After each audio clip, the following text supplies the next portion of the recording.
NCIB ಟೈಮ್ಸ್ಗೆ ಸ್ವಾಗತ. ನಾನು ದರ್ಶನ್ ಹುಣಸೂರು. ಉತ್ತರ ಕನ್ನಡದ ಜಿಲ್ಲೆಯ ಶಿರೂರು ಗುಡ್ಡ ಕುಸಿತ ದುರ್ಘಟನೆಯಲ್ಲಿ ಮೃತಪಟ್ಟ ಜಗನ್ನಾಥ್ ಕುಟುಂಬ ಇಂದು ಕೇಂದ್ರ ಸಚಿವ ಎಚ್.ಡಿ. ಕುಮಾರಸ್ವಾಮಿ ಅವರನ್ನ ಭೇಟಿ ಮಾಡಿದೆ. ತಮ್ಮ ತಂದೆಯ ಮೃತದೇಹವನ್ನು ಹುಡುಕಿ ಕೊಡುವಂತೆ ಜಗನ್ನಾಥ್ ಅವರ ಪುತ್ರಿಯರು ಹಾಗೂ ಅಳಿಯಂದರು ಮನವಿಯನ್ನು ಮಾಡಿಕೊಂಡಿದ್ದಾರೆ.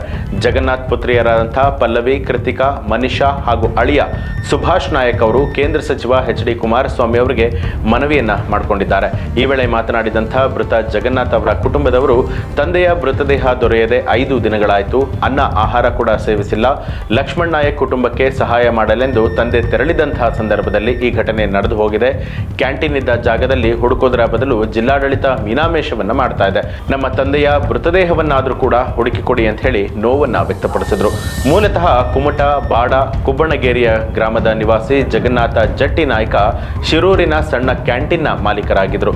ಮೃತ ಲಕ್ಷ್ಮಣ್ ನಾಯಕ್ ಅವರ ಭಾವ ಜಗನ್ನಾಥ್ ಶಿರೂರು ಗುಡ್ಡ ಕುಸಿದ ದುರ್ಘಟನೆ ವೇಳೆ ತನ್ನ ಭಾವನ ಕ್ಯಾಂಟೀನ್ನಲ್ಲಿದ್ದಂತಹ ಜಗನ್ನಾಥ್ ಕೂಡ ಮಣ್ಣಿನ ಅಡಿಯಲ್ಲಿ ಸಿಕ್ಕಿ ಹಾಕಿಕೊಂಡಿದ್ರು. ಮೃತ ಲಕ್ಷ್ಮಣ್ ನಾಯಕ್ ಅವರ ಅಕ್ಕನನ್ನ ಮದುವೆಯಾದ ನಂತರ ಜಗನ್ನಾಥ್ ಶಿರೂರಿನಲ್ಲೇ ನೆಲೆಸಿದ್ರು. ಶಿರೂರಿನಲ್ಲಿಯೇ ಸಣ್ಣ ಮನೆಯನ್ನ ಕಟ್ಕೊಂಡು ತಮ್ಮ ಸಂಸಾರವನ್ನ ನಡೆಸ್ತಾ ಇದ್ರು. ಆದರೆ ಇದೀಗ ಅವರು ಅಸುನೀಗಿದ್ದಾರೆ. ಒಂದು ವಾರದಿಂದ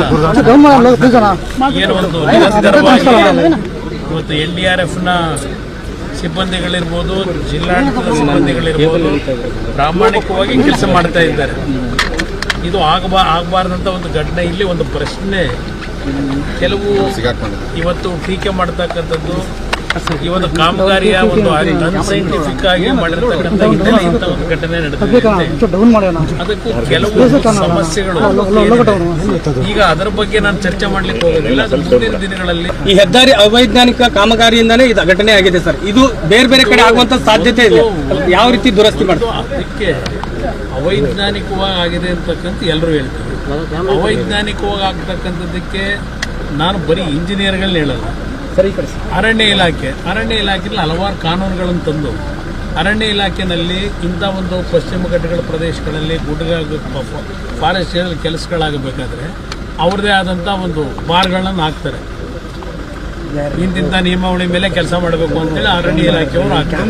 ಅದರಿಂದ ಇಂಥ ಒಂದು ಘಟನೆಗಳಿಗೆ ಆ ರೀತಿಯ ಅವರ ಒಂದು ಏನೋ ಒಂದು ತೀರ್ಮಾನಗಳು ಮಾಡ್ತಾರೆ, ಕೆಲಸಗಳು ಮಾಡಬೇಕಾದ್ರೆ ಅವರಿಂದಲೂ ಕೆಲವು ತಪ್ಪುಗಳಾಗಿದೆ ಅರಣ್ಯ ಇಲಾಖೆಯಿಂದ. ಅದೆಲ್ಲ ಸರಿಪಡಿಸಬೇಕು ಅನ್ನೋದು ಗಮನ. ಒಂದು ಡಿಪ್ಲೊಮಾ ಮಾಡಿದ್ದಾಳೆ, ಇನ್ನೊಬ್ಬ ಹೆಣ್ಮಗಳು BCom ಮಾಡಿದ್ದಾಳೆ. ಇಬ್ಬರಿಗೂ ಕೆಲಸವನ್ನು ಕೊಡಿಸ್ತಕ್ಕಂಥದ್ದಕ್ಕೆ ಒಂದು ರಿಸಲ್ಟ್ ಕೊಡ್ಲಿಕ್ಕೆ ಕೆಲಸ ಕೊಡಿಸ್ತೀವಿ ಸರ್. ಕೇಂದ್ರ ಸರ್ಕಾರದ ಇದಲ್ಲೋ ಅಥವಾ ರಾಜ್ಯದಲ್ಲೋ?